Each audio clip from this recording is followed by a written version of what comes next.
Salam sejahtera bagi kita semua. Perkenalkan, nama saya Karisma Intan Natasha. Tugas Bahasa Indonesia, keterampilan berbicara dalam konteks formal, kesehatan mental. Dosen Ibu Ananda Putriani. Berikut adalah penjelasan tentang kesehatan mental. Tugas Bahasa Indonesia, keterampilan berbicara dalam konteks formal.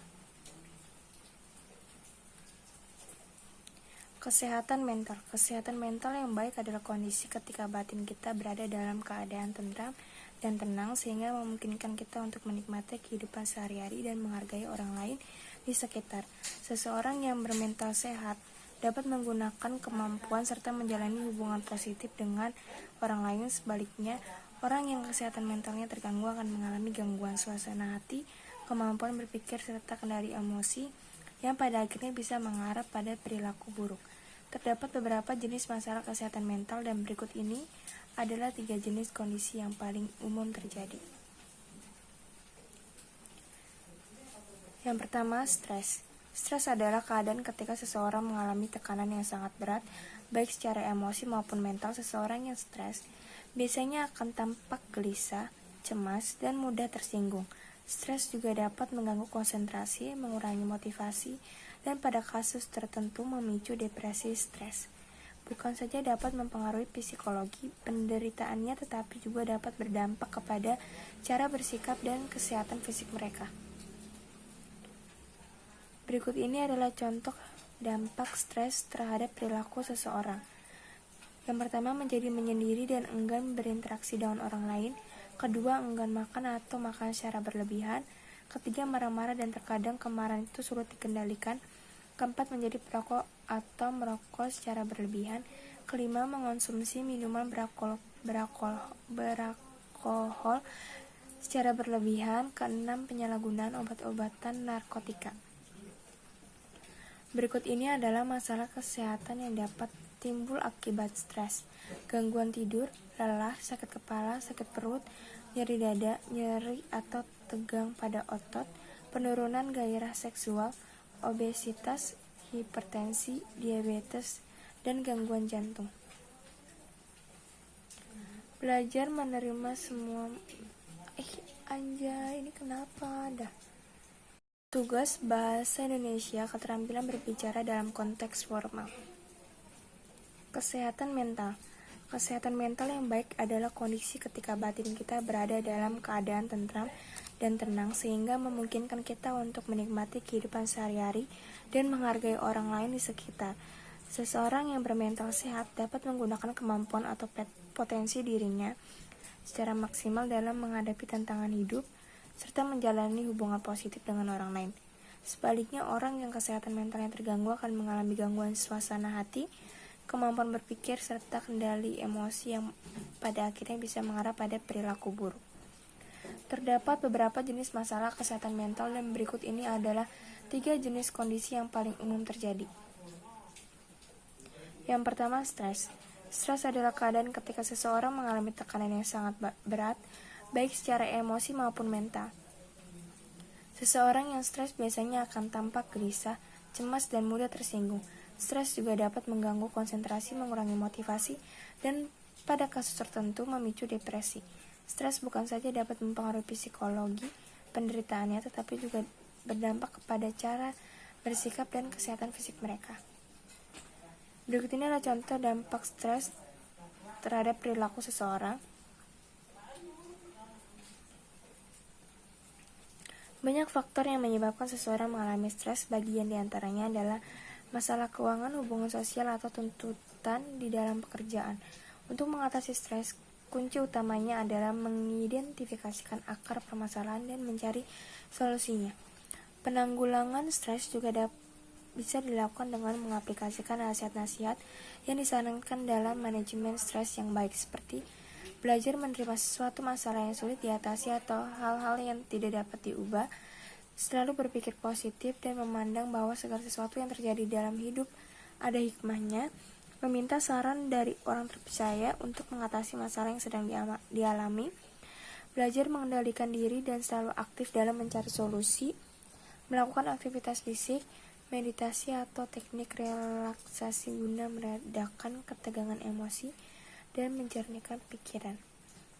Yang terakhir, melakukan hal-hal baru yang menantang dan lain dari biasanya guna meningkatkan rasa percaya diri. Gangguan kecemasan. Gangguan kecemasan adalah kondisi psikologis ketika seseorang mengalami rasa cemas berlebihan secara konstan dan sulit dikendalikan sehingga berdampak buruk terhadap kehidupan sehari-harinya. Bagi sebagian orang normal, rasa cemas biasanya timbul pada suatu kejadian tertentu. Misalnya, saat akan menghadapi ujian di sekolah atau wawancara kerja.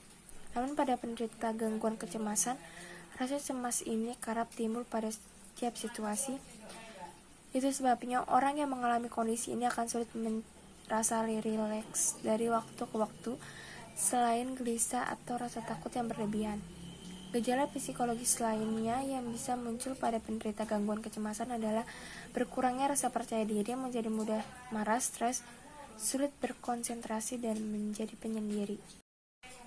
Sementara itu, gejala fisik yang mungkin menyertai masalah gangguan kecemasan adalah 1. Sulit tidur, badan gemetar, mengeluarkan keringat secara berlebihan, otot menjadi tegang, jantung berdebar, sesak napas, lelah, sakit perut atau kepala pusing, mulut terasa kering, kesemutan. Meski penyebab gangguan kecemasan belum diketahui secara pasti, beberapa faktor diduga dapat memicu munculnya kondisi tersebut, diantaranya adalah trauma akibat intimidasi, pelecehan, dan kekerasan di lingkungan luar ataupun keluarga. Faktor risiko lainnya adalah stres berkepanjangan, gen yang diwariskan dari orang tua, dan ketidakseimbangan hormon serotonin dan noradrenalin di dalam otak yang berfungsi mengendalikan suasana hati. Gangguan kecemasan juga dapat dipicu oleh penyalahgunaan minuman keras dan obat-obatan terlarang. Sebenarnya gangguan kecemasan dapat diatasi tanpa bantuan dokter melalui beberapa cara seperti mengonsumsi makanan bergizi tinggi, cukup tidur, mengurangi asupan kafein, minuman beralkohol atau zat penenang lainnya, tidak merokok, berolahraga secara rutin, dan melakukan metode relaksasi sederhana seperti yoga atau meditasi. Depresi merupakan gangguan suasana hati yang menyebabkan penderitanya terus-menerus merasa sedih. Berbeda dengan kesedihan biasa yang umumnya berlangsung selama beberapa hari, perasaan sedih pada depresi bisa berlangsung hingga berminggu-minggu atau berbulan-bulan. Selain mempengaruhi perasaan atau emosi, depresi juga dapat menyebabkan masalah fisik, mengubah cara berpikir, serta mengubah cara berperilaku penderitaannya. Tidak jarang penderita depresi sulit menjalani aktivitas sehari-hari secara normal. Bahkan pada kasus tertentu, mereka bisa menyakiti diri sendiri dan mencoba bunuh diri. Berikut ini adalah beberapa gejala psikologi seseorang yang mengalami depresi.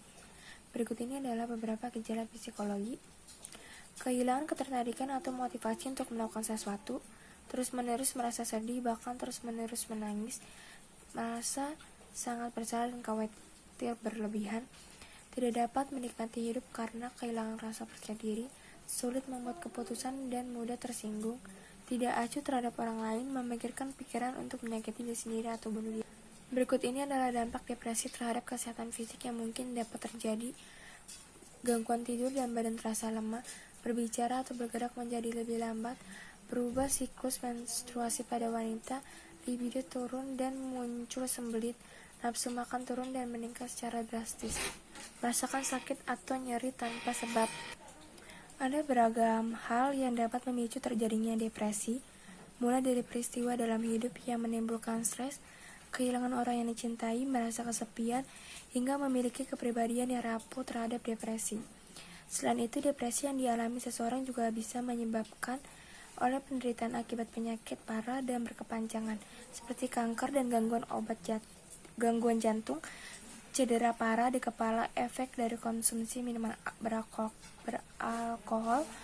berlebihan dan obat-obatan terlarang, hingga akibat faktor genetik dalam keluarga. Dianjurkan untuk berkonsul ke dokter jika merasakan gejala-gejala genetik dalam keluarga. Depresi selama lebih dari 2 minggu dan tidak kunjung mereda, apalagi jika gejala depresi tersebut sampai mengganggu proses pendidikan, pekerjaan, dan hubungan sosial penanganan depresi oleh dokter akan disesuaikan dengan tingkat keparahan depresi yang diderita masing-masing pasien. Untuk penanganan bisa berupa terapi konsultasi, pemberian obat-obatan antidepresi atau kombinasi keduanya. Sekian dari penjelasan yang saya berikan. Mohon maaf kalau ada kekurangan atau kelebihannya. Terima kasih.